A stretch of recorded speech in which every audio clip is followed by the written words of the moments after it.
Prêcher au nom du Seigneur, chasser les démons au nom du Seigneur, opérer des miracles ne vous qualifie pas pour être appelé chrétien. Qu'en est-il de moi, pasteur Pavel, qui suis à l'église, mais sert quand même à l'église, qui suis à l'église d'une manière active? Que diras-tu de moi, qui suis une fervente ou un fervent pratiquant ou pratiquante? Est-ce que cela m'exclut également? Écoutons ce que la Bible a à nous dire à ce propos, pour savoir si l'on devient chrétien aussi par les activités spirituelles ou les services, même pour le Seigneur, que l'on peut exercer et faire dans l'Église. Pour cela, nous allons prendre Matthieu 7, verset 21 à 23. Je vais lire dans la version Parole de vie. La Bible dit ce qui suit. Pour entrer dans le royaume des cieux, donc c'est Jésus qui parle, il ne suffit pas de me dire Seigneur, Seigneur. Il faut aussi faire la volonté de mon Père qui est dans les cieux. Quand je viendrai pour juger les gens, beaucoup me diront Seigneur, Seigneur, c'est en ton nom que nous avons parlé. C'est en ton nom que nous avons chassé les esprits mauvais. C'est en ton nom que nous avons fait de nombreux miracles. Alors je leur dirai, je ne vous ai jamais connu. Allez-vous-en loin de moi, vous qui faites le mal. Oh, vous entendez ce que le Seigneur dit?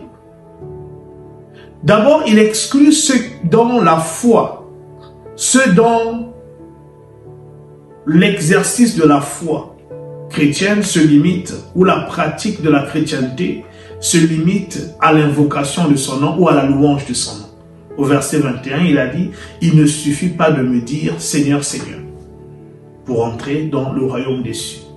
Et là, il parle clairement de ceux qui invoquent le nom du Seigneur. Soit parce qu'ils le louent, en chantant les louanges, si tu es grand, tu es magnifique. Parce que la louange n'est pas le propre des chrétiens. La Bible dit dans le psaume que tout ce qui respire loue l'Éternel.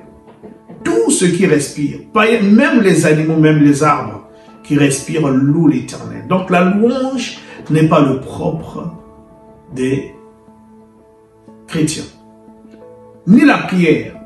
La Bible dit quiconque invoquera le nom du Seigneur sera sauvé. Donc celui qui n'est pas sauvé a le droit d'invoquer le nom du Seigneur pour être sauvé. Mais avant d'être sauvé, il peut encore invoquer le nom du Seigneur.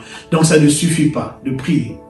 Quand on a une situation, de prier, d'aimer la prière, pour que tu sois vraiment chrétien. D'ailleurs, toutes les autres foi, toutes les autres religions aussi ont ces pratiques-là.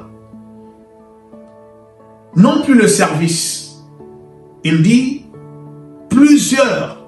beaucoup me diront en ce jour-là, Seigneur, Seigneur, c'est en ton nom que nous avons parlé. C'est en ton nom que nous avons chassé les esprits méchants et que nous avons fait des miracles. Jésus leur dira, je ne vous ai jamais connu. Allez-vous-en loin de moi, vous qui faites le mal. Pourtant, c'est le même Jésus qui, dans Matthieu 10, versets 7 ou 8, dit ceci. Allez, prêchez et dites, le royaume des cieux est proche. Guérissez les malades, ressuscitez les morts, purifiez les lépreux, chassez les démons. Vous entendez? C'est Jésus qui leur a dit, faites ces choses. Mais ce même Jésus vient et il leur dit, si c'est que ça ne prouve pas que vous êtes chrétien. Vous voyez? Donc servir même le nom du Seigneur, prêcher au nom du Seigneur, chasser les démons au nom du Seigneur, opérer des miracles ne vous qualifie pas pour être appelé chrétien, selon la pensée de Dieu. Alléluia. C'est bien plus que cela. Le chrétien se reconnaît par sa capacité à pratiquer la volonté de Dieu. Et je vous encourage donc à prendre ce temps de réflexion et à voir si vous pratiquez la volonté de Dieu. Non pas que c'est la volonté de Dieu qui fera de vous des chrétiens, mais celui qui est chrétien pratique la volonté de Dieu. Ce n'est pas en parlant français que l'on devient français.